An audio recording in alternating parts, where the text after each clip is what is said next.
स्वागत है दोस्तों। आज के मुख्य समाचार में आज देश और दुनिया से कई अहम और बड़ी खबर आ रही है। बात करेंगे हर खबर पर विस्तार से। तालिबान ने जारी किया नया आदेश, तस्वीरों के प्रयोग को किया वर्जित। एक और बड़ी अपडेट, काबुल से 50 किलोमीटर दूर फंसी यूपी की बेटी शादी के बाद गई तो फिर लौट ना सकी। एक और बड़ी अपडेट, तालिबान ने अफगानिस्तान क्रिकेट को लेकर लिया पहला बड़ा फैसला। वहीं अगली बड़ी खबर में आपको बताएंगे करनाल में किसानों का सिर फोड़ने का आदेश देने वाले एसडीएम का तबादला। एक और बड़ी अपडेट, बंगाल हिंसा को लेकर कलकत्ता हाईकोर्ट के फैसले के खिलाफ सुप्रीम कोर्ट पहुंची ममता सरकार, कहा निष्पक्ष जांच की आस नहीं। एक और बड़ी अपडेट, अफगानिस्तान भारत मुद्दे पर तालिबान ने दिया पाकिस्तान को झटका, कहा कश्मीर में नहीं देंगे दखल। इसी के साथ अगली बड़ी खबर में आपको बताएंगे उमर अब्दुल्ला का केंद्र पर निशाना, बोले तालिबान आतंकी संगठन है या नहीं इसे स्पष्ट करे। एक और बड़ी अपडेट, तालिबान ने मुल्ला बिरादर को बनाया विदेश मंत्री, मुल्ला उमर का बेटा रक्षा मंत्री और खलीफा हक्कानी बना आंतरिक मामले का मंत्री। इसी के साथ अगली बड़ी खबर में आपको बताएंगे अशरफ गनी के भागने से काबुल में अराजकता फैली, उन्होंने देश तालिबान को सौंपा। जो बाइडेन का बड़ा बयान। एक और बड़ी अपडेट, फतेहाबाद में बोले राकेश टिकैत, कहा अधिकारियों का भर्ती से पहले होना चाहिए था मेंटल चेकअप। तो चलिए देख लेते हैं आज की पहली बड़ी खबर।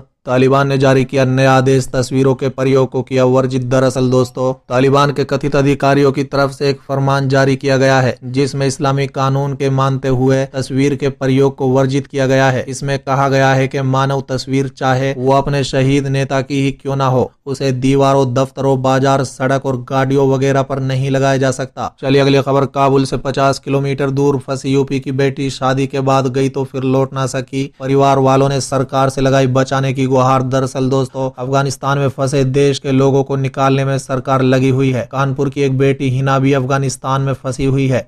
हिना और उसके बच्चों ने मैसेंजर के जरिए खुद को बचाने की गुहार लगाई है। चलिए अगली खबर, तालिबान ने अफगानिस्तान क्रिकेट को लेकर लिया पहला बड़ा फैसला। दरअसल दोस्तों, अफगानिस्तान से अब अमेरिकी सेना पूरी तरह स्वदेश लौट चुकी है। 20 सालों के युद्ध के बाद अब अफगानिस्तान में एक बार फिर तालिबान राज आ चुका है। बता दें कि देश में तमाम चीजों को लेकर अब भी असमंजस की स्थिति बनी हुई है और आने वाले दिनों में सभी की नजरें तालिबान पर रहेंगी कि वो क्या फैसला लेता है और उनका व्यवहार कैसा रहता है। तालिबान का अफगान क्रिकेट बोर्ड की ओर से कैसा रवैया रहेगा, इसको लेकर भी तमाम चर्चाएं चल रही हैं। अब तालिबान ने अफगान क्रिकेट को लेकर पहला बड़ा फैसला लिया है। बता दें कि तालिबान ने अफगानिस्तान क्रिकेट बोर्ड को आश्वासन दिया है कि वो क्रिकेट मामले में कोई हस्तक्षेप नहीं करेगा और वो इस खेल का पूरी तरह समर्थन भी करते हैं। बता दें कि ताजा खबर ऐतिहासिक अफगानिस्तान ऑस्ट्रेलिया टेस्ट मैच को लेकर है। अफगानिस्तान क्रिकेट बोर्ड ने पुष्टि की है कि उनकी टीम ऑस्ट्रेलिया के खिलाफ टेस्ट मैच के कार्यक्रम को बरकरार रख सकती है और उन्हें इससे कोई दिक्कत नहीं है। हालांकि हाल में पाकिस्तान के खिलाफ उनकी सीरीज रद्द हुई थी। चलिए अगली खबर, करनाल में किसानों का सिर फोड़ने का आदेश देने वाले एसडीएम का तबादला। दरअसल दोस्तों, पिछले हफ्ते हरियाणा के करनाल में किसानों का सिर फोड़ने का आदेश देने वाले एसडीएम का तबादला कर दिया गया है। एसडीएम आयुष सिन्हा का सिर फोड़ने का आदेश देने वाला वीडियो सोशल मीडिया पर काफी वायरल हो गया था और किसान संगठनों समेत कई राजनीतिक दल भी अधिकारी के खिलाफ कार्रवाई की मांग कर रहे थे। बता दें कि करनाल में किसानों के प्रदर्शन के दौरान सिर फोड़ने का आदेश के बाद हरियाणा सरकार ने उनकी भाषा की निंदा करते हुए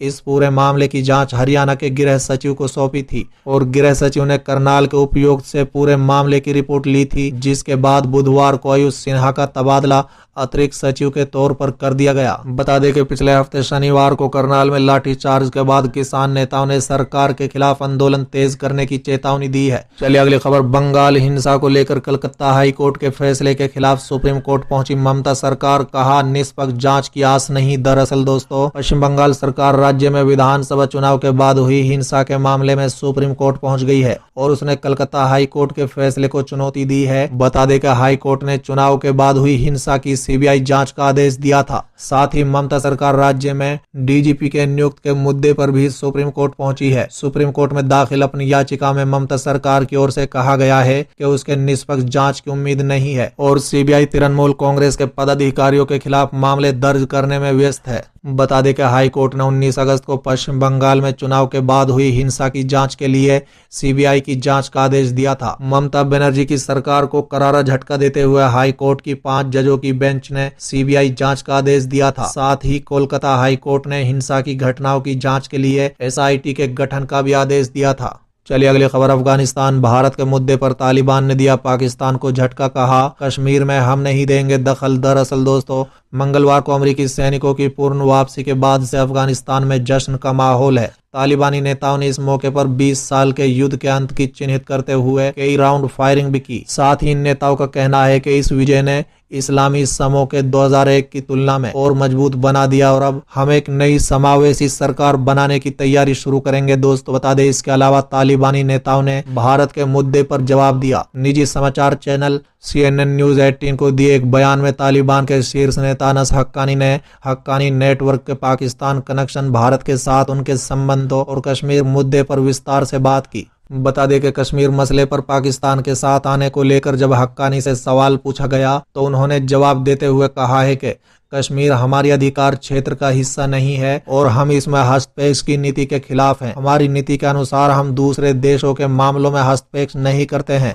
और हम उम्मीद करते हैं कि दूसरे देश भी हमारे मामले में हस्तक्षेप नहीं करें। चलिए अगली खबर। जम्मू कश्मीर के उमर अब्दुल्ला का केंद्र पर निशाना, कहा तालिबान आतंकी संगठन है या नहीं, इसको स्पष्ट करें। दरअसल दोस्तों, जम्मू कश्मीर के पूर्व मुख्यमंत्री उमर अब्दुल्ला ने केंद्र पर हमला करते हुए उनसे सवाल किया है कि तालिबान एक आतंकवादी संगठन है या नहीं, कृपया इसके बारे में हमें स्पष्ट करें। अगर वो एक आतंकवादी समूह है तो केंद्र उनसे बात क्यों कर रहा है? यदि वो आतंकवादी संगठन नहीं है तो क्या केंद्र संयुक्त राष्ट्र जाकर इसे आतंकी संगठन की सूची से हटवा देगा? साथ ही उन्होंने कहा है कि जो भी हो, केंद्र सरकार उस पर अपना मन बना ले।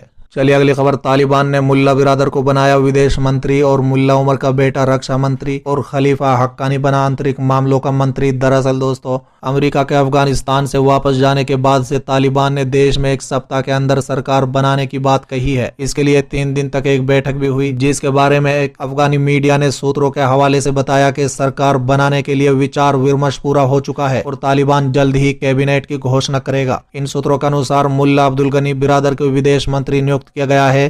तालिबान के संस्थापक मुल्ला उमर के बेटे मुल्ला याकूब को रक्षा मंत्री नियुक्त किया गया है और जलालुद्दीन हक्कानी के बेटे खलीफा हक्कानी को आंतरिक मामले का मंत्री नियुक्त किया गया है। इसी बीच तालिबान के प्रवक्ता जबीउल्लाह मुजाहिद ने ट्वीट किया कि कंधार में तालिबान नेतृत्व परिषद की 3 दिवसीय बैठक हुई, जिसकी अध्यक्षता मुल्ला हिबतुल्लाह खुंदाज ने की। बैठक में राजनीतिक, सामाजिक और आर्थिक मुद्दों पर चर्चा की गई। चलिए अगली खबर। राकेश टिकैत का बड़ा बयान, बोले अधिकारियों का भर्ती से पहले होना चाहिए था मेंटल चेकअप। दरअसल दोस्तों, लागू सचिवालय के बाहर धरने पर बैठे किसानों को संबोधित करने पहुंचे भारतीय किसान यूनियन के राष्ट्रीय प्रवक्ता राकेश टिकैत ने कहा है कि जब अधिकारियों की भर्ती हो तो सबसे पहले उनका मेंटल चेकअप किया जाए ताकि वो नौकरी लगने के बाद आम जन के साथ पशुओं जैसा व्यवहार न करें। उन्होंने कहा है कि करनाल के SDM का बयान देखकर लगता है कि उनकी मानसिकता संतुलन ठीक नहीं है। जब बड़े अधिकारी आमजन के प्रति इस तरह की धारणा रखते हैं तो उन्हें अधिकारी के पद पर रहना ठीक नहीं है। ऐसे में सरकार जब अधिकारियों की भर्ती करे, उनका मानसिक संतुलन जांच करे। साथ ही राकेश टिकैत ने कहा है कि किसान की मौत होने पर सरकार और अधिकारी पर मुकदमा होना चाहिए।